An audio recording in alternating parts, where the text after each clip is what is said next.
Gokulam jewellers 20,000కు మించి కొనుగోలుకి gold coin, diamonds కి 5,000 ఆఫర్, ఎలక్ట్రిక్ బైక్ గెలుపొందే గొప్ప అవకాశం.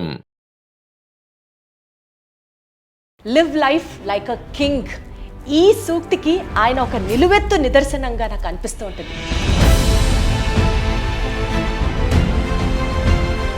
50 ఏళ్ల సినీ జర్నీని పూర్తి చేసుకున్నటువంటి రాఘవేంద్రరావు గారికి హృదయపూర్వక కృతజ్ఞతలు తెలియజేసుకుంటూ శుభాకాంక్షలు అందజేస్తూ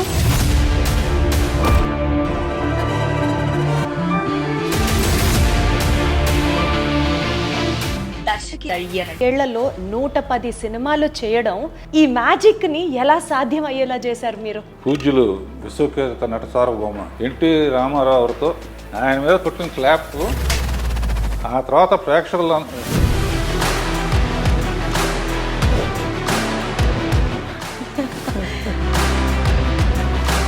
ఇదంతా కూడా నేను ఏమనుకుంటానంటే మా అమ్మ నాన్నలు. మే 2, 1977 టాలీవుడ్కి ఒక గొప్ప దర్శకుడు పరిచయం అయిన రోజు. బాబు సినిమా రిలీజ్ వెనకాల ఒక కథ ఉంది అని విన్నాము. ఇన్ని సినిమాలు తీసి దాని గురించి మాట్లాడితే రాఘవేంద్ర పాటలు బాగా ఇస్తారంటారు. కారణం ఏంటి? ఒకసారి రాజమౌళి ఒక ఇంటర్వ్యూలో నన్ను అడిగాడు, మేము చాలా పాటల్లో హీరోయిన్ బాగా చూపించాలని అనుకుంటామండి, మీ దాంట్లోనే ఎక్కువ బాగుంటారు, కారణం ఏంటి అన్నారు. అట్లా నేను ఏమన్నా అంటే, హీరోయిన్ రాగానే ఫేస్ అంక చూడండి, నేను అసలు అనగానే అందరు గొల్లు నవ్వారు. అదృష్టం చేసుకొని ఉండాలి, మీ సినిమాలో నటించాలన్నా ఒక చిన్న భాగం అవ్వాలన్నా. నువ్వు కూడా చేద్దు కానీ ఎప్పుడైనా. అసలు మీ ఫిట్నెస్ సీక్రెట్ చెప్పండి, మీరు ఏం తింటారు చెప్పండి. ఎక్కువ ఫూల్స్ చుట్టూ ఉంటారు, తిప్పండని ఇలా తీయడని ఆడని. నవ్వటం చాలా ఇష్టం. సో అదన్నమాట మీ సీక్రెట్. ఆ గ్యాప్లో చిన్న పర్సనల్ ఇంట్రెస్ట్. పర్సనల్ ఇంట్రెస్ట్ ఏంటి? కాలక్షేపానికి కొంచెం ఒక రౌండ్ వేసుకోవటం. ఎప్పుడైనా హారర్ కానీ సస్పెన్స్ థ్రిల్లర్ కానీ అలాంటివి ట్రై చేశారా అండి? అసలు మీకు ఇష్టమా అవి? హారర్ సినిమా చూస్తే తల దించుకుంటాను. మ్యూజిక్ ద్వారా కూడా ప్రజల్ని ఒక కనెక్షన్లోకి తీసుకొచ్చేస్తారు మీరు. ఏంటి మీకు అంత మ్యూజికల్ సెన్స్? అసిస్టెంట్ డైరెక్టర్గా ఉన్నప్పుడే 60 పాటలన్నీ పాడుకునేవాడు. నేను మా అన్నయ్య కలిసి డ్యూట్ పడేవాళ్ళం. అబ్బో, గుర్తుందా? ఏదన్నా 1-2 లైన్లు ఇప్పుడు పాడగలరా? పులి వస్తేరా ఏం చేస్తావురా అన్నయ్య అంటే.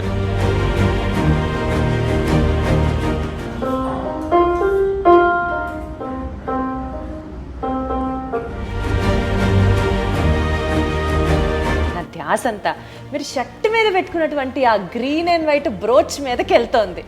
ఏంటి చెప్పండి, దాని సిగ్నిఫికెన్స్ ఏంటి, దాని బ్యూటీ ఏంటి? ఏంజల్ ఉంటే మంచిదంటారు. వాళ్ళంటే నాకు ఎంత ప్రేమో. అప్పట్లో ఈ ఇండస్ట్రీ ఎలా ఉండేది సార్? అంటే నా అదృష్టం ఏంటంటే 3 తరాలతో చేశాను. ఉల్లి ప్రసాద్ గారు అనేవారమ్మా, రాఘవేంద్ర ఎంత హైట్ వెళ్తే అంత బాధ్యత తిరుగుతుంది. రాజకీయాలలోకి మీరు రావాలి అని ఎప్పుడు అనుకోలేదా? ఆ ప్రవేశం గురించి ఎప్పుడు ఆలోచించలేదా? ఏదైనా తెలిసిన పని చేయాలని నా ఉద్దేశం. థ్యాంక్స్ టు చంద్రబాబు నాయుడు గారు.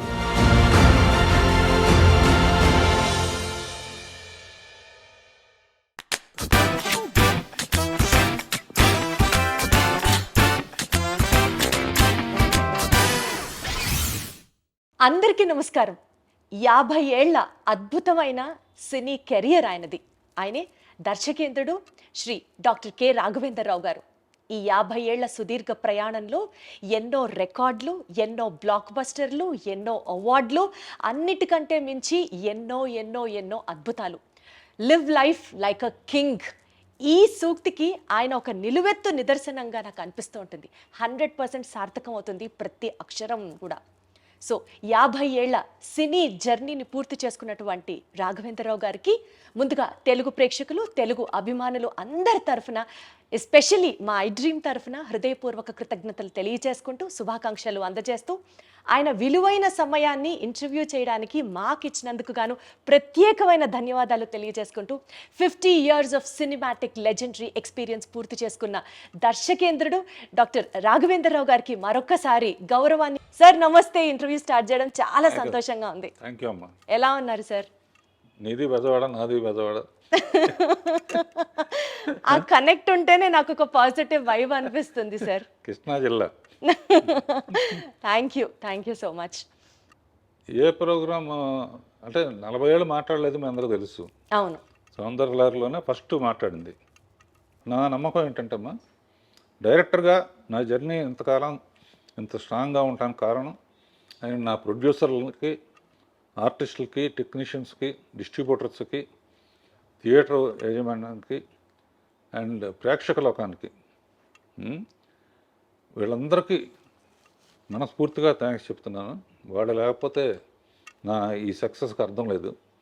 అండ్ ముఖ్యంగా పర్టికులర్గా నేను వాళ్ళ ఇంత సక్సెస్ఫుల్గా ఉండటానికి రీజన్ ఏంటంటే మంచి ముహూర్తం ఏంటంటే పూజ్యులు విశ్వఖ్యాత నట సార్వభౌమ ఎన్టీ రామారావు గారితో అడవిరాముడు చిత్రంతో నా జర్నీ కమర్షియల్ డైరెక్టర్గా స్టార్ట్ అయిందమ్మా. ఫస్ట్ టైం ఆడిటోరియంలో అడవిరాముడిలో అంతకుముందు రామారావు గారు కనపడితే పూలు వేయటం, కొబ్బరి హారతలు ఇవ్వటం ఉండేది. ఫస్ట్ టైం ఆర్ఎస్కోబాయ్ పాటకి డబ్బులు వేయటం మొదలుపెట్టారు. అదొక రికార్డు. దానికి కారణం ఏంటంటే ఈ అవకాశం నాకు అవడానికి నేను అసిస్టెంట్ డైరెక్టర్గా ఫస్ట్ క్లాప్ కొట్టింది కూడా ఆయన మీదే. ఆయన మీద కొట్టిన క్లాప్ ఆ తర్వాత ప్రేక్షకులు కొన్ని కోట్ల మంది మన సినిమాలకి క్లాప్స్ కొడతారని అప్పుడు ఊహించలేదు నేను. ఇలా చాలా విషయాలు మీ నుంచి తెలుసుకోవడం, మీతో పంచుకోవడం సంతోషంగా ఉంది. ముఖ్యంగా అండి 50 ఏళ్లలో 110 సినిమాలు చేయడం అదొక మామూలు రికార్డు కాదు. అంటే ఒక ఫిల్మ్ మేకర్గా, ఒక డైరెక్టర్గా 50 ఏళ్ళు కంప్లీట్ చేసుకున్న వాళ్ళు మేబీ హాలీవుడ్లో మనం చూసుకుంటే స్పిల్స్బర్గ్ గారి దగ్గర నుంచి, మార్టిన్ సోర్సెస్ గారి దగ్గర నుంచి ఇట్లా కొంతమంది ఉంటే ఉండొచ్చు గాక, కానీ భారతదేశంలో 50 ఏళ్లలో 110 సినిమాలు, అందులో అసలు 70కి పైగా సినిమాలు 100 days కంప్లీట్ చేసుకోవడం, 26 సినిమాలు రజతోత్సవాలు పూర్తి చేసుకోవడం, 4 సినిమాలు గోల్డెన్ జూబిలీ సెలబ్రేషన్స్ పూర్తి చేసుకోవడం, ఇవి కాక 4 సినిమాలకి మీరు దర్శకుడిగా ఒక పర్యవేక్షణ చేయడం, అసలు ఇవన్నీ ఒక మామూలు విషయం కాదు రాఘవేంద్రరావు గారు. ఈ మ్యాజిక్ని ఎలా సాధ్యం అయ్యేలా చేశారు మీరు? అంటే ఎప్పుడు ప్రతి ఫీల్డ్లోనూ కాంపిటీషన్ స్పిరిట్ ఉండాలమ్మా. నాకు అసిస్టెంట్ డైరెక్టర్గా ఉన్నప్పటి నుంచే, అసిస్టెంట్ డైరెక్టర్ ముందు కాలేజీలో ఉన్నప్పుడు కూడా ఏంటంటే మెడ్రాస్లో ఉండేవాళ్ళం. కాలేజీకి పుస్తకాలకి ఇచ్చిన డబ్బుని సినిమాల కోసం, తెగ సినిమాలు చూడటం కోసం ఖర్చు పెట్టేవాడిని. మా ఫ్రెండ్ పుస్తకాలతో చదివి పాస్ అయ్యాను. మా ఫ్రెండ్ ఏమో 3 సార్లు తప్పాడు. అలా చూసి నడిచి మౌంట్ రోడ్ నుంచి నడిచి వస్తూ ఉంటే ఈ షాట్ ఎట్లా తీశారు, ఈ షాట్ ఎట్లా తీశారు, మనం అయితే ఎలా తీయాలి అనే ప్యాషన్ విపరీతంగా ఉండేదమ్మా. అప్పుడు మా నాన్నగారు కూడా డైరెక్టరు. ఆ తర్వాత ఆయన చాలా సక్సెస్ఫుల్గా ప్రేమ్ నగర్ ఇవన్నీ చేశారు. మా సొంత ప్రొడక్షన్స్ ప్రకాష్ ప్రొడక్షన్స్ అని ఉండేది. దానికి ఎంబ్లమ్ లైట్ హౌస్ అనమాట.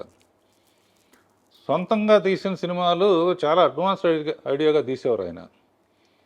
అందుకనే మొత్తం పోయింది డబ్బు.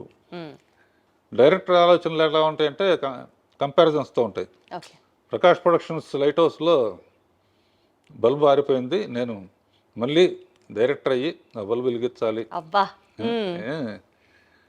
అనే ఒక ఛాలెంజ్ తీసుకున్నామా. ఛాలెంజ్ తీసుకుని ఫస్ట్ పిక్చర్ పాండవనస్తం కమలాకర్ కామేశ్వరతో చేసి, తర్వాత నాన్నగారి దగ్గర ఎక్కువ చేశాను. యుమోత్సవం గారి దగ్గర ఒకటి చేశాను. నాన్నగారి దగ్గర సెక్షనే చాలా ఉపయోగపడింది.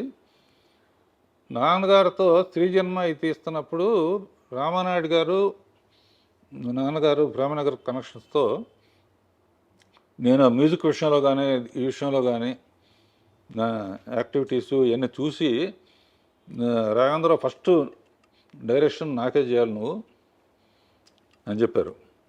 చెబితే మా ఫాదర్ ఏమన్నారంటే ఇంకొంచెం ఎక్స్పీరియన్స్ ఉంటే బెటర్ అని చెప్పి అలా పాపం అందుకనే సౌందర్యలహరిలో ఫస్ట్ నేను నాయుడు గారితోనే స్టార్ట్ చేశాను. ఆ తర్వాత యాక్చువల్గా మా ఫ్రెండ్స్ చాలా కేసీపీ లిమిటెడ్ అని దాని తాలూకు కొంచెం బాగా రిచ్ పీపుల్ బాగా క్లోజ్గా ఉండేవాళ్ళం. వాళ్ళు ఓ రోజు రాఘవేంద్ర సినిమా తీద్దాం ఉన్నారు. తీద్దామంటే నేను అందరిలాగా ఎందుకు శ్యామ్ బెనగల్ వాళ్ళలాగా మంచి ఆర్ట్ ఫిల్మ్ తీయాలి, ₹1,00,000 తీసి రికార్డు చేయాలి,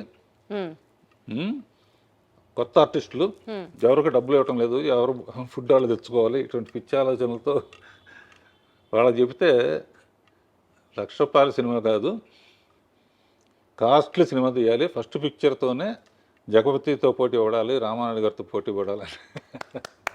సో ఒక డైరెక్టర్గా అది డిఫైనింగ్ మూమెంట్ అన్నమాట. అసిస్టెంట్ డైరెక్టర్ నుంచి డైరెక్టర్గా ఆ ఛాలెంజ్ని యాక్సెప్ట్ చేస్తూ అప్పటి పరిస్థితులకు తగ్గట్టుగా వండర్ఫుల్ అండి. నేను ఏం చేస్తానో ఎలా తీస్తానో కూడా నా మీద నమ్మకంతో ఇచ్చిన ప్రొడ్యూసర్స్ మొట్టమొదట ఇచ్చిన వాళ్ళకి మర్చిపోకూడదు కదమ్మా.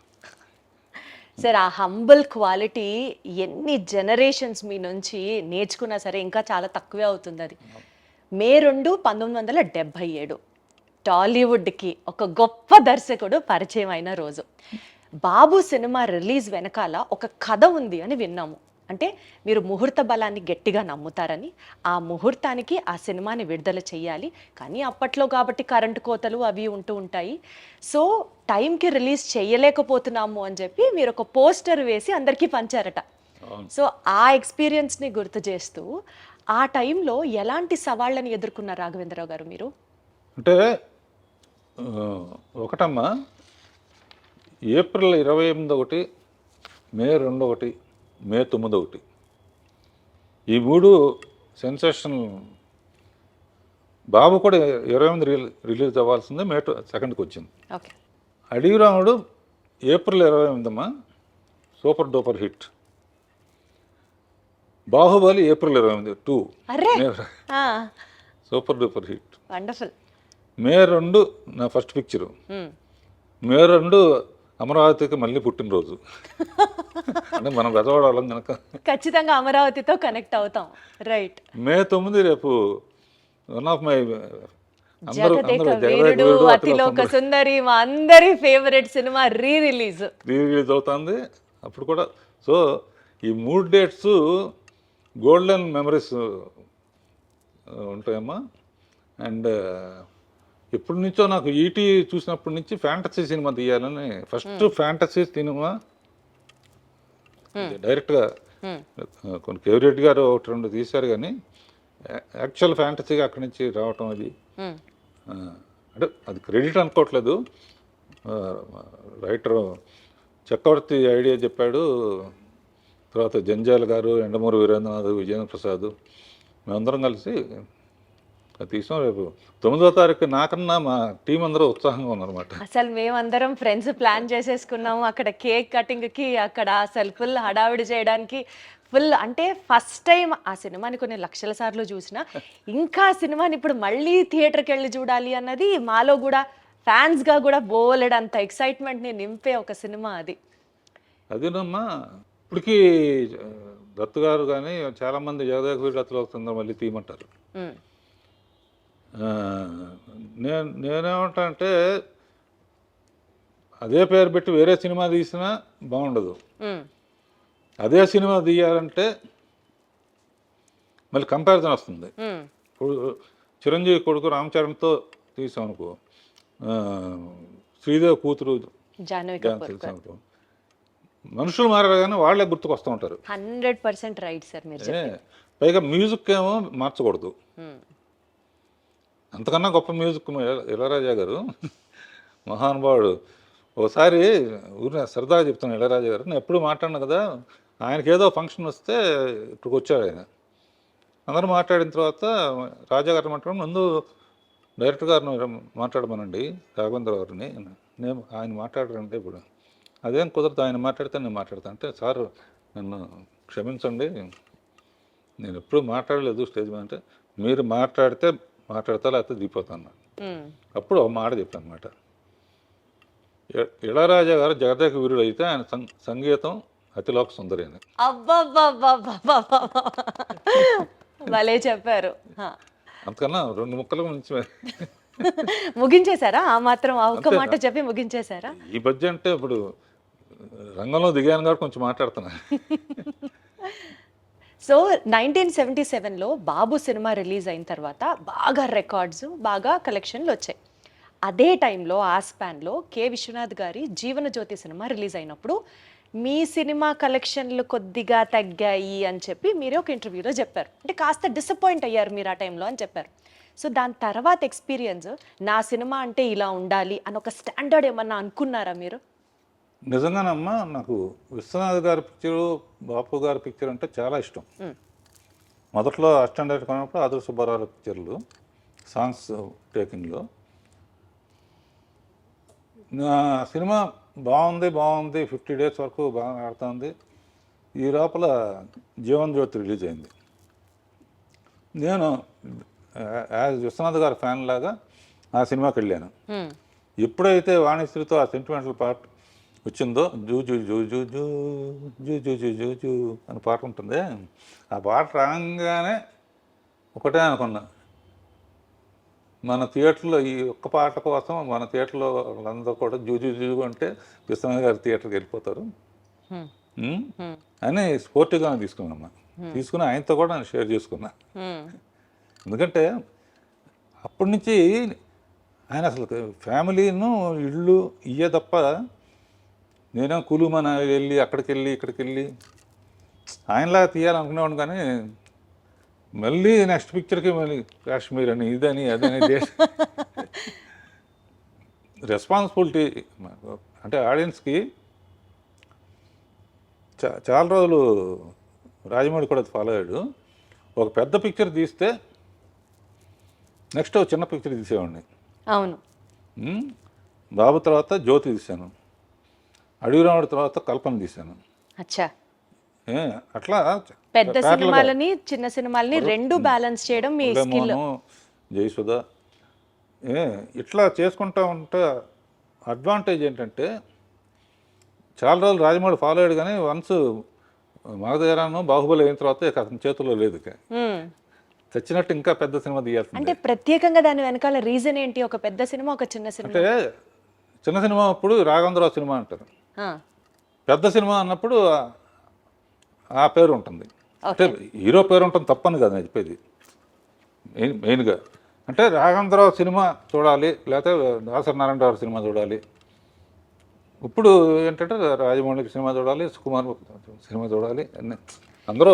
మీ స్టైల్ ఆఫ్ ఫిల్మ్ మేకింగ్లో రాఘవేంద్రరావు గారు ఒక గ్రాండియర్ ఉంటుంది. ఒక విజువల్ స్టోరీ టెల్లింగ్ని మీరు అద్భుతంగా విజువల్స్ రూపంలో కానీ, ఫ్రేమ్ సెట్ చేయడంలో కానీ మీ మార్క్ మీదే. అదే ఇందాక మీరు అన్నట్లు పెద్ద సినిమా అయినా అద్భుతంగా ఉంటుంది, చిన్న సినిమా అయినా బీభత్సంగా ఉంటుంది.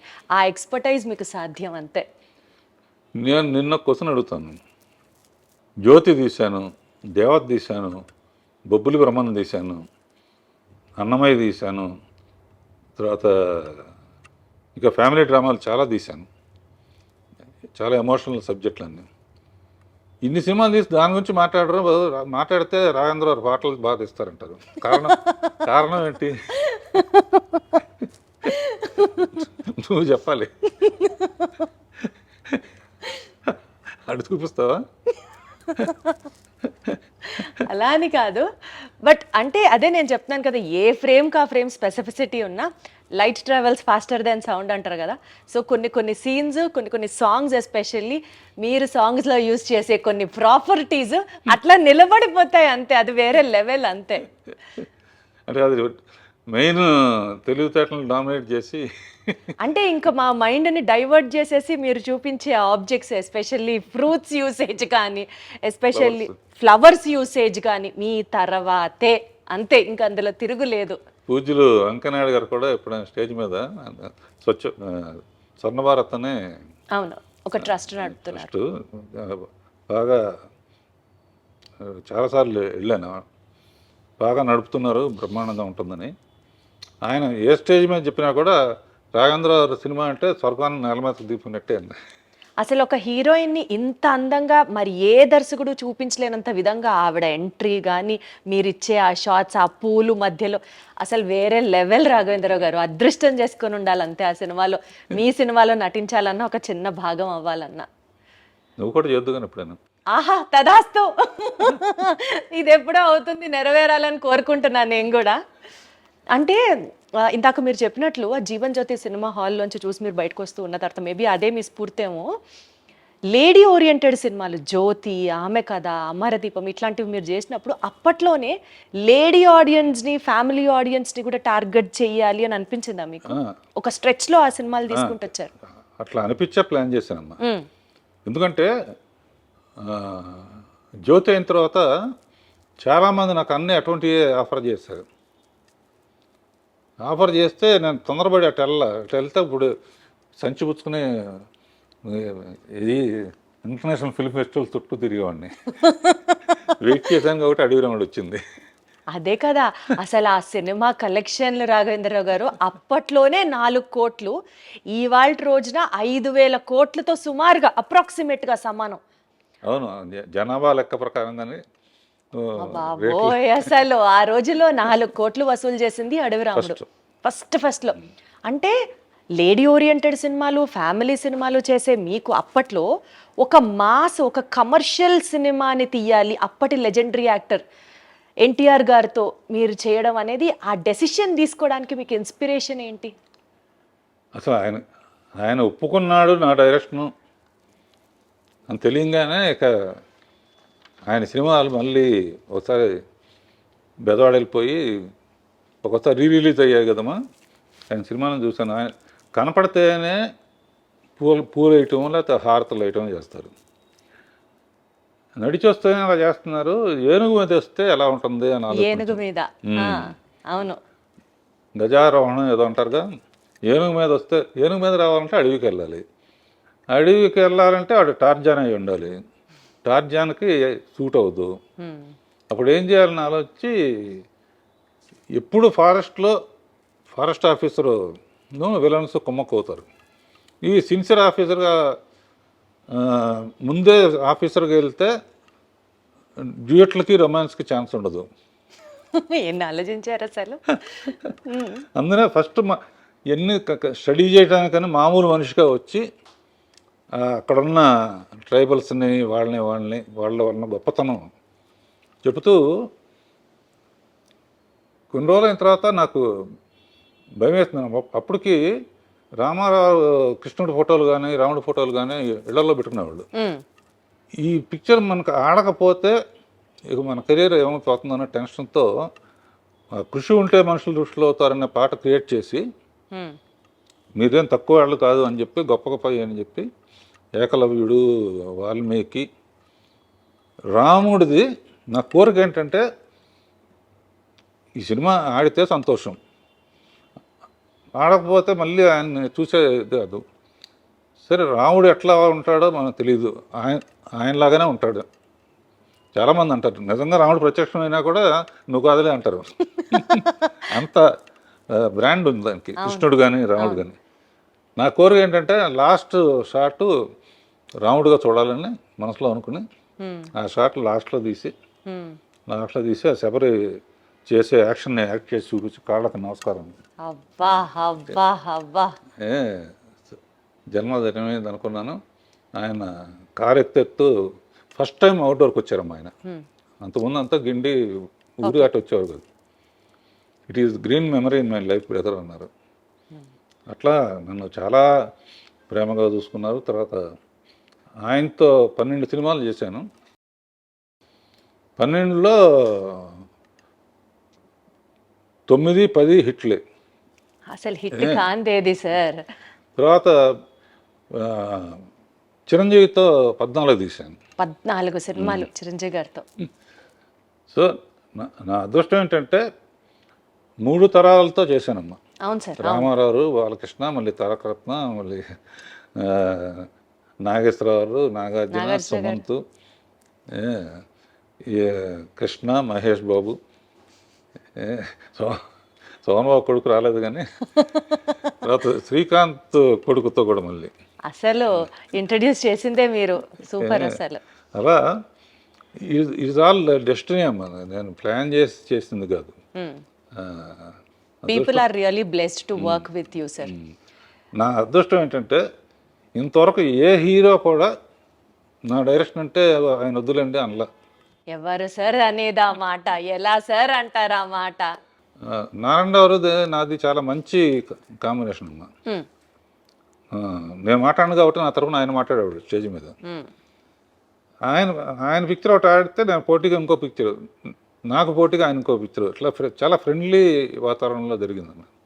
అప్పట్లో ఈ ఇండస్ట్రీ ఎలా ఉండేది సార్? అంటే సినిమా మార్కెటింగ్ పరంగా కావచ్చు, టాప్ హీరోస్ని సినిమాలు చేయడానికి కన్విన్స్ చేసే విధానం కావచ్చు, మీ డైరెక్టర్స్ మధ్యలో ఉండే ఆ పోటీతత్వం కావచ్చు, అంటే ఎలా ప్లాన్ చేసేవారు మీరు అప్పటి ఆ స్ట్రెస్ని, కాంపిటీషన్ని హ్యాండిల్ చేయడానికి? ఇప్పుడు రామారావు కానీ లేకపోతే వీళ్ళకి కానీ వాళ్ళకి కానీ గంటలు కథ చెప్పేవాళ్ళం కదమ్మా. చెప్పేవాళ్ళు కాదు. అంతకుముందు వాళ్ళు ఏం చేశారో మనం ఈసారి కొత్త డిఫరెంట్ ఏంటి, ఓ 20 minutes 30 minutesలో లైన్ ఓహో ఓకే అయిపోయిందమ్మా. లేకపోతే ఇంకోటి చూడండి అంటే అంతే. ఆ తర్వాత ప్రొడ్యూసర్స్ కూడా చాలా మంచి ప్రొడ్యూసర్సు. నాకు ఎంతసేపు ఏంటంటే ప్రొడ్యూసరు 100% నష్టపోకూడదు, రెస్పాన్సిబిలిటీ. ఎందుకంటే వాళ్ళు వడ్డీలు తెచ్చి అది చేసి 100% సక్సెస్ అవ్వాలి అనే స్పిరిట్తో ఉండేది. అందులోనే మ్యాక్సిమం అడిగిన 38 daysలో తీసామమ్మా. అంతేనా? 38 రోజుల సినిమా అయిపోయింది. జ్యోతి 28 రోజులు. అర్రే, ఏదైనా కూడా 40-45 రోజులమ్మా మాక్సిమం. ఆ తర్వాత ఈ జిప్పులు ఇవన్నీ వచ్చిన తర్వాత కొంచెం అప్పుడైనా కూడా నేను 70 రోజులు దాటలా, 60-70 రోజులు. అలా ఒక పక్కన తెలుగు, ఒక పక్కన హిందీ. ఊరికి మనగాడు తెలుగులో కృష్ణతో పెద్ద సూపర్ హిట్ మా, అది చూసి జితేంద్ర మా హిందీలో తీద్దామని. అప్పుడు ఏంటంటే 16 ఏళ్ళ వయసు తెలుగులో హిట్ అయింది, హిందీలో శ్రీదేవి చేస్తే ఆడల. అయినా కూడా జితేంద్ర శ్రీదేవిని పెడదామంటే ఓకే అన్నాడు. లేకపోతే అమ్మాయికి అట్లా మన సౌందర్య ఇంటర్వ్యూలో కూడా అమ్మాయి చెప్పింది అసలు. అండ్ చాలా అన్ఫార్చునేట్ విషయం ఏంటంటే లాస్ట్లో అమ్మాయి మామ్ అనే సినిమా తీసింది కదమ్మా, రీసెంట్గా రిలీజ్ అయింది. అవును. ఇక్కడ ఆడియో ఫంక్షన్ తెలుగులో కూడా చేయడానికి నన్ను చీఫ్ గెస్ట్గా పిలిచి అమ్మాయి కాంబినేషన్లో 24 సినిమాలు చేశాను. 25th ఫిలిం కూడా మనం చెయ్యాలని నాకు ఆడ నమస్కారం పెట్టింది.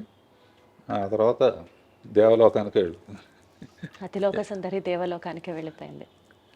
చాలా ఇండస్ట్రీకి అంటే మ్యాక్సిమం సర్వ్ చేసింది, అట్లాంటి డెత్ ఉండకూడదు. అవును సార్, అవును సార్. ఇందాక మీరు చెప్పినట్లుగా శ్రీదేవి గారితో 24 సినిమాలు చేశారు, 11 సినిమాలు ఎన్టీఆర్ గారితో చేశారు, 14 సినిమాలు చిరంజీవి గారితో చేశారు.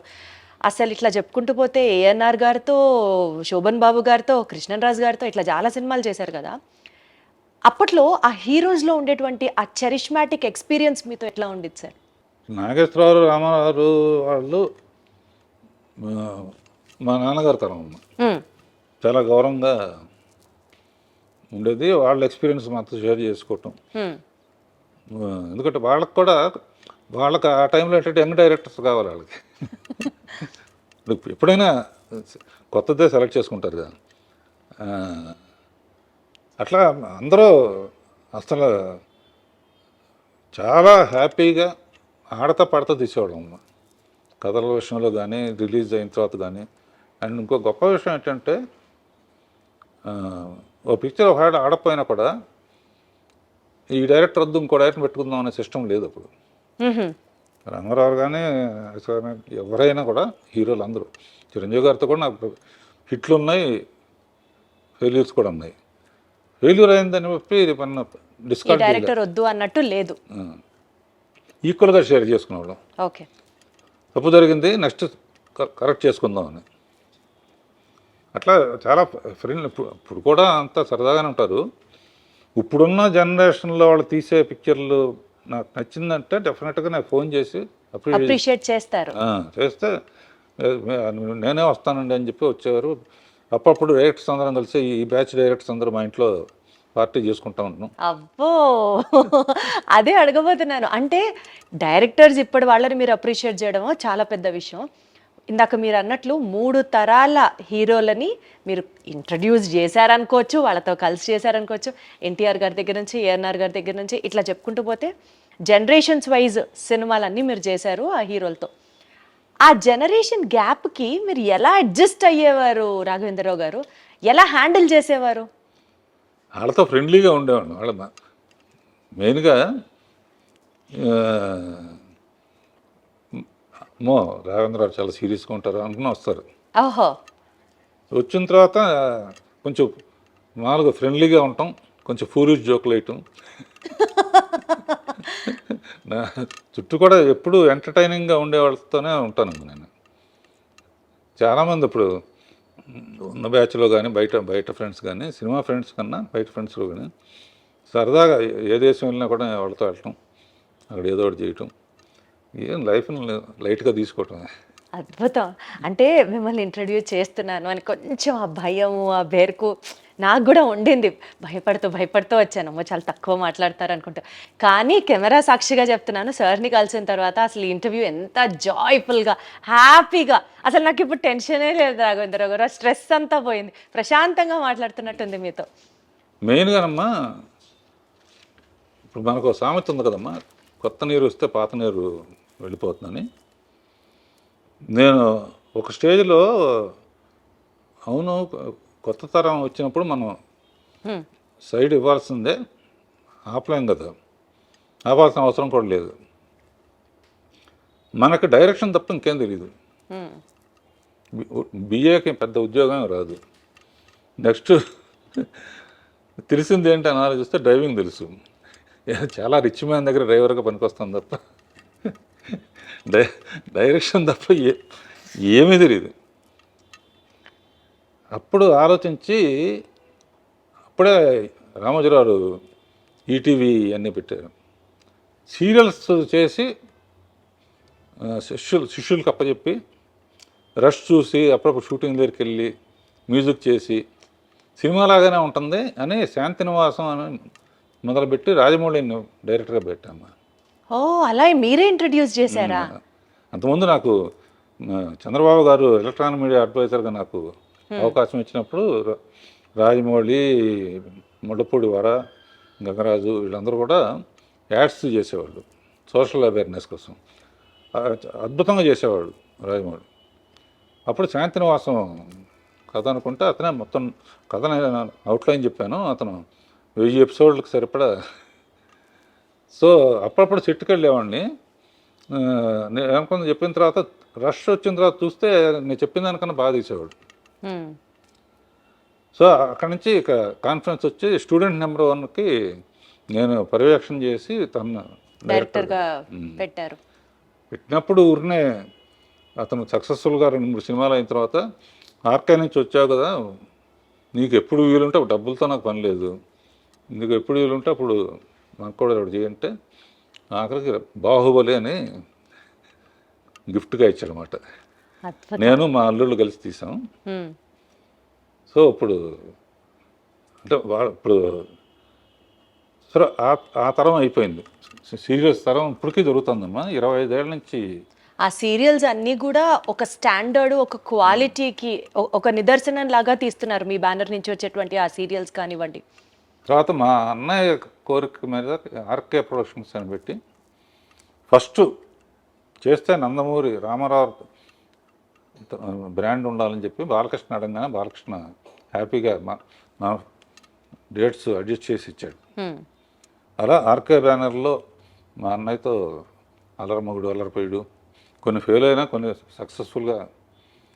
అండ్ మా అన్నయ్య గారి పిల్లలు మా పిల్లలు అందరూ కలిసే పెరిగారు కనుక అంతా జాయింట్ ఫ్యామిలీ లాగా.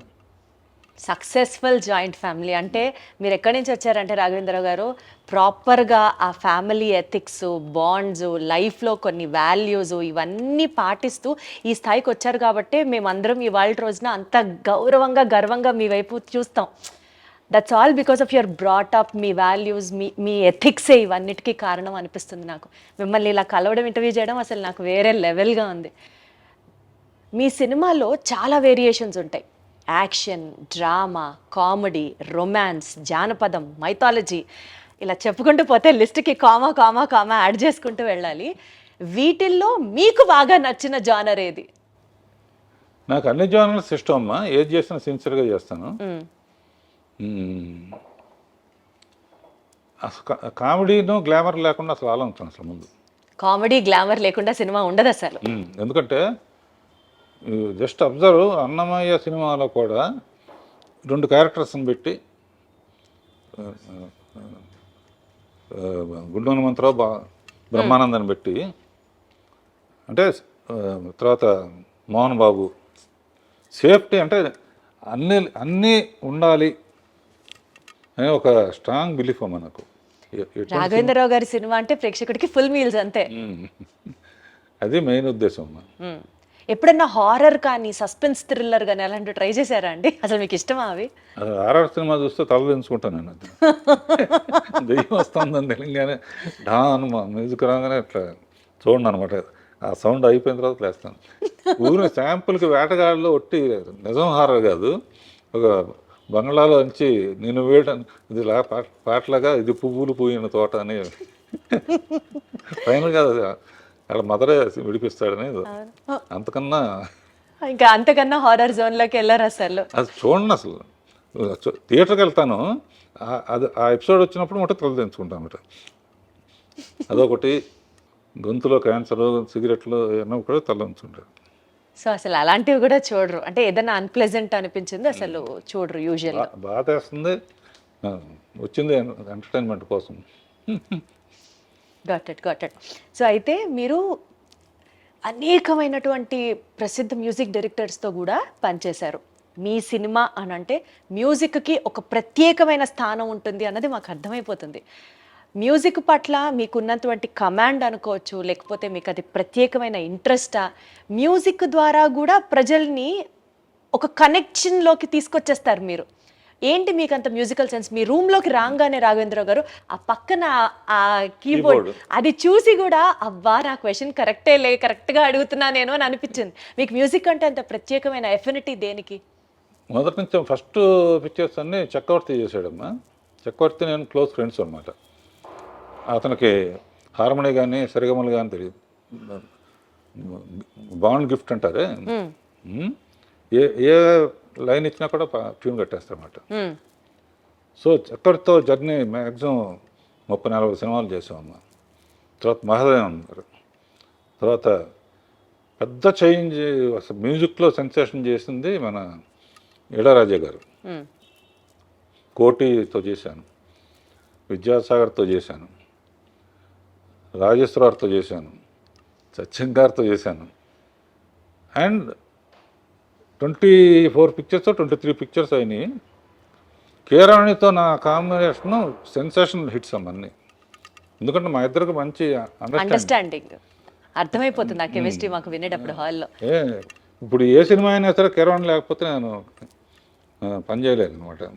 అంత సింక్ అయిపోయారు. సింక్ అయిపోయి ఫ్యామిలీగా కూడా బాగా, వాళ్ళ ఫ్యామిలీ మా ఫ్యామిలీ కలుస్తాం, మూడు ఫ్యామిలీ మా ఫ్యామిలీ కలవడం. అంటే కీరవాణి దగ్గర నుంచి నేర్చుకుంది ఏంటంటే కొంచెం రాగాల గురించి కానీ ఇదే రాగం అని అడిగి. కీరవాణిలో గొప్పతనం ఏంటంటే పల్లవిలో ఆల్మోస్ట్ సిచ్యువేషన్ బట్టి తనే చాలా వరకు కాంట్రిబ్యూషన్ ఉంటుంది. అలా మ్యూజిక్ అసిస్టెంట్ డైరెక్టర్గా ఉన్నప్పుడే 60 పాటలన్నీ పాడుకునేవాడిని. అండ్ మేము హాలిడేస్కి నేను మా బ్రదరు విలేజెస్కి వెళ్ళాడు, కేసరపల్లి మాది. వెళ్ళినప్పుడు సినిమా వాళ్ళం అంటే వాళ్ళ క్రేజ్ ఆ రోజుల్లో. ఇప్పుడు అంత క్రేజ్ లేదనుకో. ఇప్పుడు కూడా అంతే క్రేజ్ ఉందండి. కాగదు సినిమా వాళ్ళు అంటే అదేండి, సార్ ఏదో పాడండి అనేవాళ్ళు. నేను మా అన్నయ్య కలిసి డ్యూట్ పడేవాళ్ళం. అబ్బో, గుర్తుందా ఏదన్నా 1-2 లైన్లు ఇప్పుడు పాడగలరా?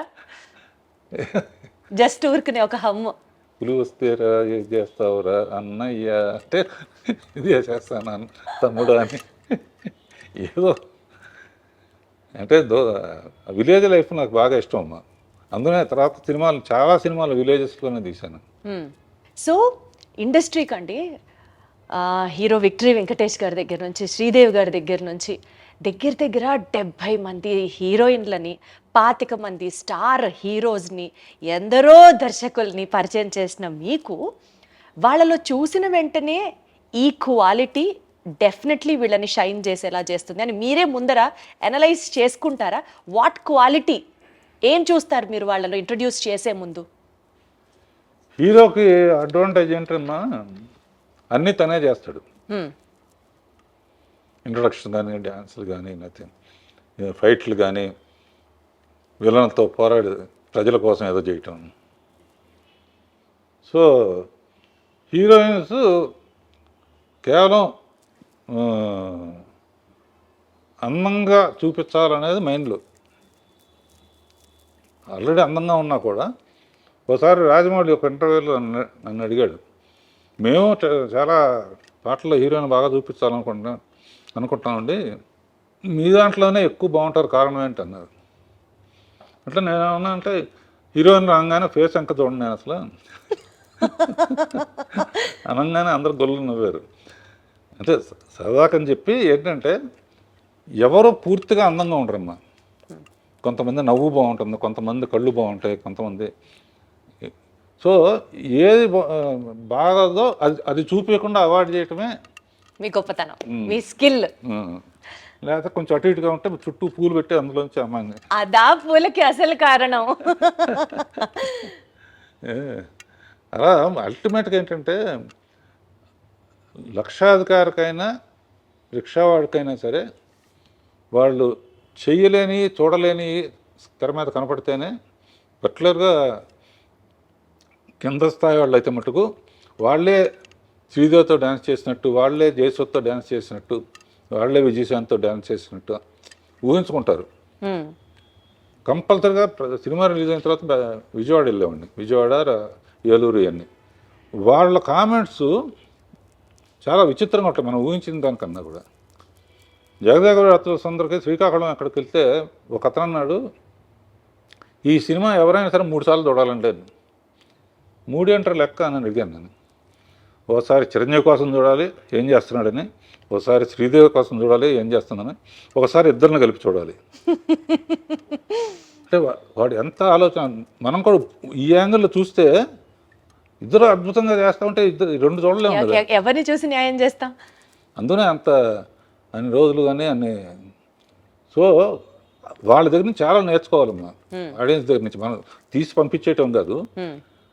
తర్వాత అప్పుడు ఓన్లీ ల్యాండ్ లైన్లు కనుక ఏంటి సినిమా పరిస్థితి అంటే వాళ్ళు ఫోన్లో చెప్పారు, విపరీతమైన రిపీట్ ఆడియన్స్ అండి, 13:3 వరకు చూసి కొంతమంది వెళ్ళిపోతారు, ఇదేంటి డబ్బు టికెట్ కొని 13:3 వెళ్ళిపోవటం ఏంటి అన్నాను. 13:3 ఆఖరి సాంగ్ వస్తుందండి, ఆ సాంగ్ ఆ మజా ఊహించుకుంటూ దారిలో ఒక బీరు కొనుక్కుని మల్లెపూలు కొనుక్కుని ఇంటికి వెళ్తాడు. అంటే వాళ్ళ విశ్లేషణ అమ్మా, నేను అనుకునేది కాదు, ఆడియన్స్ పల్సు. అంటే ఎవరైనా కళలు వస్తూ ఉంటాయి, లేకపోతే ఇదిగా ఏంటంటే అదే మూడ్లో అంటే సాంగ్స్కి పర్టికులర్గా పేరు రావడానికి రీజను ఇటువంటి. Got it sir. అలాంటి ఎలిమెంట్స్ని మీరు ఎక్కువ ఫోకస్ చేసేవాళ్ళు, ఆ దృష్టి ఆలోచించేవాళ్ళు. సరదాగా చిరంజీవి గారు కానీ వీళ్ళు కానీ మీరు హీరోయిన్స్ అందంగా చూపిస్తారు, అన్నీ మీరే చేస్తున్నారు కదా, యాక్షన్ మీరే చేస్తున్నారు, వీళ్ళంతా ఛాలెంజింగ్ మీరే చేస్తున్నారు, అట్లీస్ట్ పోనీ అందంగా హీరోయిన్లైనా చూపిద్దాం కదా అని చెప్పేవారా? ఏదో జరిగిపోయిందమ్మా. ఇదంతా కూడా నేను ఏమనుకుంటానంటే మా అమ్మ నాన్నల, మా అమ్మకి ఎక్కువ పూజలు, ప్రతి నెల ఒక జ్యోతిష్కుడి దగ్గరికి వెళ్ళి ఏంటి మా చిన్నాడు సంగతి ఏంటి, మా పెద్దాడి సంగతి ఏంటి. అందులో సౌందర్యలహరిలో లాస్ట్ ఎపిసోడ్లో మా ఫ్యామిలీ అందరితో మదర్ లేరు అప్పటికి, అదేదో ఫ్యామిలీ పరిచయం కోసం చేసాం అనుకుంటున్నారు. లాస్ట్లో నేను ఉంటాను, ఒకసారి చూడము. చాలా బిజీగా ఉండి ఎప్పుడు ఇంట్లో నెలకు ఒక 4 రోజులు ఉండేవాడు, పిల్లలు ఏం చదువుతున్నారో కూడా నాకు తెలిసే కాదు. వాళ్ళు ఏం చదువుతున్నారు, ఫలానా చదవమని కానీ నేను వాళ్ళకు వాళ్ళు చదువుకున్నారు, వాళ్ళకు వాళ్ళు పైకి వచ్చారు, వాళ్ళకు వాళ్ళు ప్రూవ్ చేసుకున్నారు. ఇలాంటిది ఈ షోలో ఎందుకు పెట్టానంటే పిల్లలకి ఇండివిజువాలిటీ ఇచ్చి, ఇప్పుడు ప్రతి ఫంక్షన్కి పిల్లలు చేసుకునే ఫంక్షన్కి కూడా నన్ను పిలుస్తారు, సరదాగా ఉంటుంది. ఇది చూసైనా ఓల్డ్ ఏజ్ హోమ్కి పేరెంట్స్ పంపించకూడదు, లేకపోతే నా వయసు ఏంటి వాళ్ళ వయసు ఏంటి, వాళ్ళ పిల్లలు వాళ్ళందరూ బర్త్డేలకు కూడా అంకుల్ వస్తే బాగుంటుందని వాళ్ళ ఫ్రెండ్స్ కూడా. అంటే ఏదో ఒకటి పుట్టినరోజుకి ఒక సత్యపండు ఉండేవాడు, పాటలు తెలుగుదేశానికి పాటలోను బర్త్డే సాంగ్స్, ఎవరు బర్త్డే వస్తే వాళ్ళ మీద ఒక సాంగు అంతకుముందు తీసిన స్టిల్స్ వేసి ఏదో ఒక ఇంట్రెస్ట్ క్రియేట్ చేస్తూ ఉంటాం అన్నమాట. సార్ మీలా స్పార్క్ ఉంటుంది సార్, అది అది ఎవర్ లైటింగ్ స్పార్క్. ఇందాకే నేను మిమ్మల్ని పాయింట్ అడుగుదాం అనుకున్నాను, మనం ఈ ముచ్చట్లలో పడి అది కొంచెం పక్కకి వెళ్ళింది, కానీ మళ్ళీ గుర్తొచ్చింది. రామారావు గారితో మీకు ఒక ప్రత్యేకమైన అనుబంధం ఉంది. మీరు అసలు షో స్టార్ట్ చేస్తున్నప్పుడే వాళ్ళ పేర్లు తలుచుకుంటూ స్టార్ట్ చేశారు. మీకు అంత క్లోజ్నెస్ ఉన్నప్పుడు వాళ్ళతో రాజకీయాలలోకి మీరు రావాలి అని ఎప్పుడు అనుకోలేదా? ఆ ప్రవేశం గురించి ఎప్పుడు ఆలోచించలేదా? ఏదైనా తెలిసిన పని చేయాలని నా ఉద్దేశం అమ్మా. థ్యాంక్స్ టు చంద్రబాబు నాయుడు గారు. సరే, నాకు మీరు ప్రతి పని స్టార్ట్ చేసే ముందు వెంకటేశ్వర స్వామి దగ్గర నుంచి స్టార్ట్ చేస్తాం, ఆయన పాదాల దగ్గర ఆ కార్యక్రమాన్ని పెట్టి స్టార్ట్ చేస్తామని చెప్పారు. ఈ ప్రస్తావన వచ్చినప్పుడు Annamayya romantic, drama, mythology, fantasy ఇన్ని జోనర్లలో సినిమాలు తీసే మీకు, comedy and glamour most important అని భావించే మీకు, అన్నమయ్య లాంటి ఒక డివోషనల్ సబ్జెక్ట్ చెయ్యాలి అని ఎందుకు అనిపించింది? యాక్చువల్లీ అన్నమయ్య సినిమా ఇప్పటికీ కూడా రీసెంట్ సినిమా రిలీజెస్తో పోల్చుకుంటే ఆడియో ఆఫ్ అన్నమయ్య ఆ సేల్స్ ఇప్పటికీ కూడా స్కై రాకెటింగ్ అవుతూనే ఉన్నాయి. అన్నమయ్య ఒక ఆణిముత్యం, అన్నమయ్య మ్యూజిక్ అసలు వేరే లెవెల్. డివోషనల్ సబ్జెక్ట్ చేయాలన్న థాట్ మీకు అసలు ఎట్లా? అది ఏదైనా ఆయనే ఇచ్చాడు. తిరుపతి సినిమా మొదలుపెట్టేటప్పుడు తిరుపతి వెళ్ళి మొదలు పెడతాం, గడ్డం ఇచ్చేస్తాను, అయిపోయిన తర్వాత తిరుపతి వెళ్ళి గడ్డం ఇచ్చేస్తాను. ఇట్లా ఇప్పుడు వరకు నా గడ్డం తిరుపతిలో తప్ప ఎప్పుడైనా ఎక్కువ రోజులు అయితే పెడితే కొంచెం ట్రిమ్ చేస్తాను అంతే. అన్నమయ్య నా సబ్జెక్టు బాపు గారు, విశ్వనాథ్ గారు లాంటి వాళ్ళు కాకుండా నాకు అవకాశం రావడానికి ఆయనే కారణం అనుకుంటా. స్వామే పంపించుంటాడు, స్వామే అడగకుండా అన్నమయ్య ఇచ్చాడు. అండ్ ఆ కథ నాకు రావటం, నాగార్జున ఏంటి, రాఘవేంద్ర ఏంటి, సుమన్ ఏంటి అనుకునేది ఛాలెంజ్గా తీసుకుని నాగార్జున పెట్టడానికి రీజన్ అంటే వాళ్ళ ఫాదర్ విపన్నారాయణ ఇవన్నీ కూడా చేశారు. అది కాకుండా ఇది చూడాలంటే మామూలుగా లోపలికి రావాలంటే భక్తి సినిమాలకి హీరోలు ఉంటే బెటర్ అని చెప్పి హీరోని పెట్టి జనాన్ని లోపలికి తీసుకొస్తే గ్యారంటీగా హిట్ అవుతుంది నమ్మకం. అందునే ప్రెస్ షూటింగ్ జరుగుతున్నప్పుడల్లా ప్రెస్ మీట్ పెట్టాలి, అసలు ఒకేసారి సినిమా చూపించాం అనమాట. బెస్ట్, కళ్ళకి పండగ అసలు స్వామిని అలా చూడడం. అసలు క్లైమాక్స్కి అయితే ఇప్పుడు కూడా ఫోన్ చేసి కళ్ళెమ్మటి నీళ్లు తిరగని వాళ్ళు ఉండరు సార్. ఉన్నారంటే వాళ్ళకి అసలు ఇంకా వాళ్ళు వేరే జోనర్ అని అర్థం చేసుకోవాలి అంతే. ఇప్పటికీ టీవీలో వచ్చినప్పుడు చూస్తే ఫోన్లు వస్తాయి నాకు, ఎందుకు రాకుండా అంత ఏడిపించావు అంటే. నాకు కూడా అది రామదాసు నిజంగా స్వామి మీ చేత జయించారు అన్నట్టుగా భావించారు. చిరంజీవి గారు, వెంకటేష్ వీళ్ళందరూ కూడా ఎన్ని సినిమాలు చేసి లాభంగా ఒక అన్నమయ్య చాలు అంటాను. అండ్ మనం బాధ్యతగా తీసుకుని ఇంట్రడ్యూస్ చేసిన వెంకటేష్ కానీ, మహేష్ బాబు కానీ, అల్లు అర్జున్ కానీ వీళ్ళందరూ వాళ్ళ టాప్ పొజిషన్లో ఉన్నందుకు అంతకన్నా మనకేం కావాలి? సార్థకం సార్, అసలు జన్మ సార్థకం అంతే. మీతో పనిచేయడమే మహాభాగ్యం. అలాంటిది ఇంట్రడ్యూస్ చేసి వాళ్ళందరూ టాప్ పొజిషన్లో ఉండడానికి కారణం మీరే అని అంటే మాత్రం అసలు ఎంత కంటెంట్మెంట్. సార్ ఇప్పుడు పెద్ద సినిమాల్ని అంటే 70mm స్క్రీన్ ఫిల్మ్స్ని, బిగ్ సినిమాస్ని మీరు షూట్ చేశారు, మీరు హ్యాండిల్ చేశారు.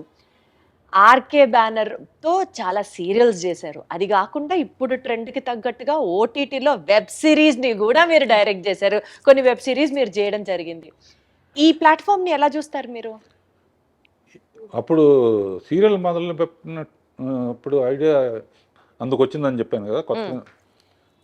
మొత్తం అయిపోయిన తర్వాత నాకు బ్లాంక్ అయిపోయానమ్మా. ఉమ్, బ్లాంక్ అయిపోయాను. ఇప్పుడు ఏం చేయాలి మనం కాళ్ళ ఆఫీస్కి వచ్చి కూర్చుని ఏం చేయాలి? అప్పుడు నాకు ఐడియా వచ్చింది, సీరియల్ ఐడియా లాగానే యూట్యూబ్ చూడటం మొదలుపెట్టా, షార్ట్ ఫిల్మ్స్. అందులో బెస్ట్గా తీసిన వాళ్ళని పిలిచి కొన్ని షార్ట్ ఫిల్మ్స్ చేసాం. అందులో కొన్ని పాటలు రాయటం కూడా మొదలుపెట్టాను. పాటల్ని మీరు రాశారా? అరే ఆ, సో అదే టైంలో ఈటీవీలో కథాసౌధ అని చెప్పి వెబ్ సిరీస్, అంటే ఒక్కో సిరీస్ అరగంటలో అయిపోవాలన్నమాట. అరగంటే? అరగంటలో ఒక కథ చెప్పడం. అవి ఇప్పుడు శిష్యులను పెట్టేసి నేను అప్పుడప్పుడు సెటిల్కి వెళ్ళి స్టోరీ డిస్కషన్, మ్యూజిక్. సో ఇప్పటికీ మీరు అవి హ్యాండిల్ చేస్తున్నారు, పర్యవేక్షిస్తున్నారు. మన సండే వస్తుంది. ఇప్పుడు లైఫ్ పార్ట్నర్ అని ఒకటి తీశాను, లవ్ యూ నానమ్మ అని ఒకటి తీశాను, సుందరంగాడి ప్రేమ కథ అని ఒకటి తీశాను. ఏవి అలనాటి ముద్దులని రాబోతోంది అనమాట. ఇది ఇందుగలడందు లేడన్న సందేహము వలదు, మా రాఘవేంద్రరావు గారు అన్ని ప్లాట్ఫామ్స్ లో ఆయన ఉన్నాను అని ప్రూవ్ చేస్తారు. అద్భుతం అసలు. అది కాకుండా ఈ కుర్రాళ్ళందరినీ అయిపోయిన తర్వాత ఈవినింగ్ 4:30 నుంచి 6 వరకు వెళ్ళి పికిల్ బాల్ ఆడతాం అనమాట. మళ్ళీ వాళ్ళతో కలిసి? అర్రే రే రే రే.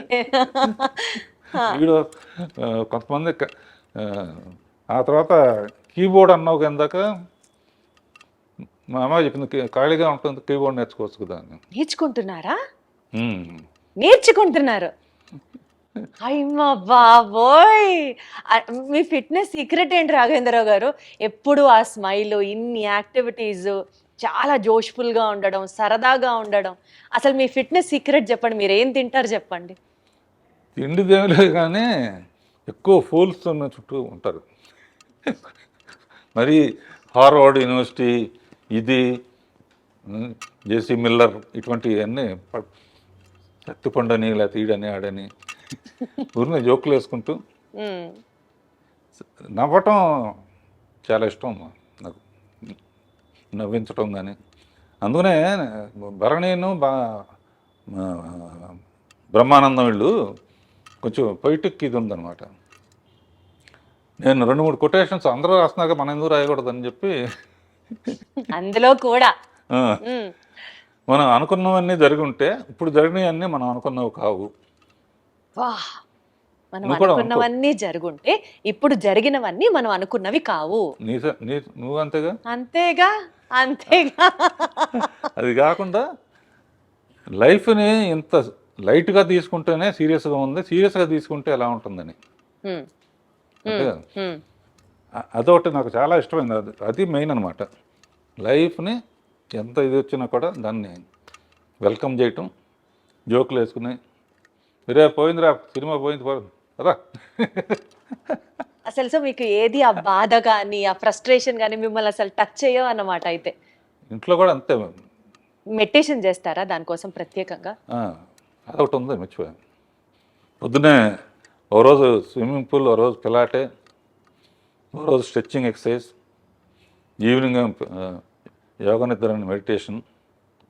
ప్రతిరోజు పికిల్ బాల్ అవగానే స్నానం చేసి 40 minutes మెడిటేషన్. సో టైముని అలా విభజించుకుంటా. పని లేకపోతే నాకు ఏదో చెయ్యి అలా ఆడదంటారే. అందుకనే మీరు ఆ 16th year దగ్గర ఆగిపోయారు రాఘవేంద్రరావు గారు. ఇంకా అసలు ఏజ్ ముందుకి రాలేదు అంతే. హ్యాపీగా ఎప్పుడు సరదాగా ఉంటాం. ఈ వాళ్ళ దగ్గర నుంచి నేను నేర్చుకుంటున్నానమ్మా, నా దగ్గర నుంచి వాళ్ళు నేర్చుకుంటున్నారు. కొంతమంది చెప్తారు కదా, కేజీ 1200 రూపాయలు ఉండే బియ్యం తింటాం, లీటరు 5000 రూపాయల నుంచి 10,000 రూపాయలు ఉన్న డైరెక్ట్గా హిమాలయాస్ నుంచి తెచ్చిన వాటర్ తాగుతాం, అదే మా బ్యూటీ సీక్రెట్, అదే మా ఫిట్నెస్ సీక్రెట్ అంటారు కదా. అట్లాంటి ప్రత్యేకమైన తిండ్లు మీరేం తినరా? అసలు తిండి కూడా లేదు అసలు. ఏదో ఇప్పుడు తర్వాత ఏంటంటే జనరల్గా రోజు పొద్దున పూట కూడా ఇడ్లీలు, వడలు, దోశలు తినేవాళ్ళం.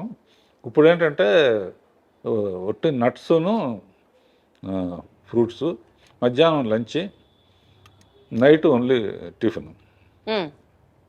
సో అదన్నమాట మీ సీక్రెట్. ఆ గ్యాప్లో చిన్న పర్సనల్ ఇంట్రెస్ట్. పర్సనల్ ఇంట్రెస్ట్ ఏంటి? ఏదో కాలక్షేపానికి కొంచెం ఒక రౌండ్ వేసుకోవటం. Such an honest, sweet and an humble answer from your end. అసలు సూపర్. ఎటు మనం ఈ విషయాలు మాట్లాడుతున్నాం కాబట్టి రాఘవేంద్ర గారు, నాకు ఇందాకటి నుంచి మిమ్మల్ని చూస్తున్నాను, మీతో మాట్లాడుతున్నాను, కానీ నా ధ్యాస అంతా మీరు షర్ట్ మీద పెట్టుకున్నటువంటి ఆ గ్రీన్ అండ్ వైట్ బ్రోచ్ మీదకి వెళ్తోంది. అసలు అది ఎంత క్యూట్గా ఉందంటే ఏంటి చెప్పండి, దాని సిగ్నిఫికెన్స్ ఏంటి, దాని బ్యూటీ ఏంటి? ఇది మా అమ్మాయిలు ఏంజల్ ఉంటే మంచిది అంటారమ్మా. ఏంజల్ ఏంజల్ ఇళ్లలో కూడా ఏంజల్ బొమ్మ పెడితే చాలా, లేకపోతే నువ్వు కూడా పెట్టుకో ఇంట్లో. ఇది పెట్టుకో అని చెప్పి మా పిల్లలు ఇచ్చారు. ఇది వాళ్ళు ఇచ్చిందంటే నాకు వాళ్ళంటే నాకు ఎంత ప్రేమో ఇది అంటే అంత ప్రేమ అనమాట.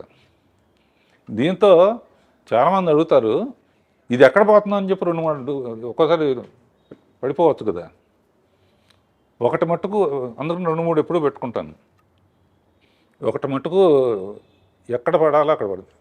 గొప్ప వ్యక్తి అక్కినేని నాగేశ్వరరావు నిర్యాణం చెందినప్పుడు అన్నపూర్ణ స్టూడియోలోనే ఇది చేశారు. ఫైర్ లాస్ట్ రైట్స్ అన్ని అక్కడ చేశారు. నాగార్జున ఎక్కువ ఎమోషనల్ అయితే నేను గట్టిగా కావాలని ఇంటికి వచ్చి చూస్తే ఇది లేదు, అందులో పడిపోయింది అనమాట. అందుకనే ఎప్పుడు సేఫ్టీకి దానికి నేను చాలా హ్యాపీగా ఫీల్ అయ్యాను. ఒక గొప్ప వ్యక్తికి ఇలా అనేక మెట్టు మీద మెట్టు. ఎల్వి ప్రసాద్ గారు అనేవారమ్మ. అంటే ఆయన సినిమాలో చైల్డ్ ఆర్టిస్ట్గా కూడా చేశాం. నేనంటే బాగా ఇష్టం ఆయనకి. రాఘవేంద్రరావు సినిమా పెద్ద హిట్ అయిందని వాళ్ళ అబ్బాయి చెప్పాడు. రాఘవేంద్రరావు ఎంత పైకి వెళితే ఎక్కడ ఇది పడిపోకుండా చూడటం ఉండడం బాధ్యత. పడిపోకుండా చూడటం, ఎంత హైట్ వెళ్తే అంత బాధ్యత పెరుగుతుంది. అట్లా is a beautiful journey all over. ప్రత్యేకంగా అండి, సీనియర్ ఎన్టీఆర్ గారితో మీరు చేసిన ప్రతి సినిమాలో ఆడియో బ్లాక్ బస్టర్ హిట్ అంతే. చక్రవర్తి గారు మ్యూజిక్ అనుకోవచ్చు, లేకపోతే వాట్ ఎవర్, కారణాలు ఏంటో మీరే చెప్పాలి. కానీ అసలు ఆ పాటలకి మీరు దగ్గరుండి రాయించుకునేవారా, లేకపోతే ఎన్టీఆర్ గారే రాసేవారా? అసలు ఏంటి ఆ మ్యాజిక్? యాక్చువల్గా అమ్మా, ఇందాక చెప్పినట్టు రామారావు పిక్చర్ రాగానే ఎట్టి పరిస్థితుల్లో సక్సెస్ చేయాలి అన్నది ఒక అప్పటికేంటంటే నాగేశ్వరరావు డ్యాన్స్లు అంటే బాగా విపరీతంగా స్టెప్పులు విజిల్స్ చేసేవాళ్ళు. రామారావుకి అంత సాంగ్స్ అప్పుడు మిగతా వర్షిప్ ఉండేది, కానీ ముందు అది కూడా కవర్ చేయాలని చెప్పేసి నా బిలీఫ్ ఎప్పుడు సాంగ్ హిట్ అవ్వాలన్నా ఇది చెప్తున్నా దాని లీడ్ సీన్ బాగుండాలి. సో సాంగ్స్లో ఆయన ఫెయిల్ అవ్వకూడదు అనుకుని ఆరేసుకోబోయే పారేసుకున్నాను అనే అడవి రౌండ్ల పాట మాధవన్ గారు మ్యూజిక్. ఆ పాట అప్పుడు ఏంటంటే హీరో కోసం పరిగెత్తుకుంటూ వస్తుంటే నీళ్ళలో పడిపోతుంది. ఆయన వచ్చే లోపల ఆరేసుకోవాలని చెప్పి లీడ్ అలా తీసి ఈ లోపల ఆయన వచ్చేస్తున్నాడు. ఆడియన్స్ ఎంత మంచి వాళ్ళు అంటే వస్తామంటే చీర ఎగిరిపోయింది. చెట్టు చార వేసుకోబోయి పారేసుకున్నానంటే ఏళ్ళలో డబ్బులు అంటే టేక్ ఆఫ్ ఉంటేనమ్మా. అక్కడి నుంచి ఇక పాటల్లో కూడా ఆయన కూడా అందులో కృషి ఉంటే మనుషులు దృష్టిలో అవుతారులో ఎన్లైట్మెంట్ ఆఫ్ సోషల్ ఇది ఒక మోటివేషన్ సాంగ్. తర్వాత కోకిలమ్మ పెళ్ళికి అనేది, తర్వాత మేజర్ చంద్రకాంత్ పుణ్యభూమి నా దేశం పాట. అసలు మేజర్ చంద్రకాంత్లో పుణ్యభూమి నా దేశం ఎక్కడికి వెళ్ళినా సరే ఆగస్టు 15న జనవరి 26న ఈ పాట ప్లే అవ్వకుండా భారతదేశంలో ఎక్కడ ఉండదు అంతే. అదిను ఆయన అందులో కూడా అన్ని గెటప్పులు శివాజీ అల్లు సీతారామరాజు ఆయన అనేవాడు, బ్రదర్ చాలామంది చేశారు జాగ్రత్త అని. అంటే అల్లు సీతారామరాజు కట్టబొమ్మను కూడా ఇచ్చాం కదా, శివాజీ గణేష్ చేశారు. కమిట్మెంట్ అంటే ఆయన గెటప్లన్నీ ఆయన గద తయారు చేసిన అన్ని డిజైన్ ఆయన ఇస్తాడు. ఎన్టీఆర్ గారే డిజైన్ చేసేవారా? బాగా ఆ ఇప్పుడు సాంగ్లో చూసి తెలుస్తుంది. ఘటబ్రహ్మం గెటప్ సంకెళ్లతో మొత్తం ఇట్లా బంధిస్తుంటే దాన్ని చీల్చుకొని నడవాలి ఆయన. మన ప్రొడక్షన్ వాళ్ళు ఉంటాయి, కారులో కంఫర్టబుల్గా ఉండదని ప్రొడక్షన్ అని తెప్పించుకుని టిఫిన్ క్యారియర్లో నింపుతామే, అందులో ఎక్కొచ్చాడు ఆయన. ఎక్కొచ్చి ఇట్లా దిగితే అట్లా ఓ బెంగళూరు ప్యాలెస్లో తీసాం, ఎవరు కట్టాలిరా పన్ను. అమ్మో ఇక ఆయన టాపిక్ సౌందర్యలో టాపిక్ వచ్చినప్పుడు నేను తట్టుకోలేక ఏడ్చేసాను. ఇప్పుడు కూడా లైట్ గా మీ కళ్ళు చెమరుస్తున్నాయి, అర్థం అవుతుంది. అంటే నాకు ఆయన లేకపోతే అసలు అంటే అంత బాగా చూసుకున్నారు. నేను అందుకనే చెప్తున్నా కదా, ఫస్ట్ ఆయన మీద క్లాప్ కొట్టడమే నాకు నా ముహూర్తం అంటారే, గొప్ప ముహూర్తం అనమాట నా జీవితానికి. అందుకనే ఆయన దేవుడిలాగా జీవితంలో మర్చిపోలేని. అద్భుతం. మీరు అలాగా ఇప్పటికీ తలుచుకుంటూ సందర్భం వచ్చినప్పుడు అల్లా ఆయనకి కృతజ్ఞతలు చెప్పడం అంటే మీ గొప్పతనం అంతే. పాటల ప్రస్తావన వచ్చింది కాబట్టి శ్రీదేవి గారితో మీరు 24 సినిమాలు చేశారు. అసలు మీరు చేసినటువంటి హిట్ సాంగ్స్ గురించి మాట్లాడుకుంటూ వెళ్తే ఒక ఎపిసోడ్ మొత్తం దాని గురించే చేయాలి. But one of my favourites కానీ ఈ జనరేషన్లో కూడా ఈ ఇన్స్టాగ్రాము, ఫేస్బుక్, యూట్యూబ్లో రీల్స్ అని చేస్తూ ఉంటారు. ఇప్పటికీ ఎవర్ ట్రెండింగ్ సాంగ్ సిరిమల్లె పువ్వా. అసలు ఎంత బాగుంటుందో ఆ పాట. ఈ పాట వెనకాల ఉన్నటువంటి కొన్ని జ్ఞాపకాలని పంచుకోండి సార్. శ్రీదేవిది హిస్టరీ అమ్మా, ఎవరికి జరగనే. మా ఫాదర్ పిక్చర్లో చైల్డ్ ఆర్టిస్ట్, నేను అసిస్టెంట్ డైరెక్టర్. నిద్రపోతా ఉంటే షార్ట్ రెడీ అని చెప్పి ఎత్తుకుని తీసుకొచ్చి యాక్ట్ చేయించాడు. ఒకసారి కొన్ని నాకు ఇచ్చేసేవారు ఆయన, నువ్వు చేసురా అని. మౌంట్ రోడ్లో అమ్మాయి రోడ్డు దాటు అడవడిగా రావాలి. నేనేంటి మనకు ఛాన్స్ దొరికింది బాగా తీయాలని చెప్పి అప్పుడే లైట్స్ వచ్చినాయి అనమాట.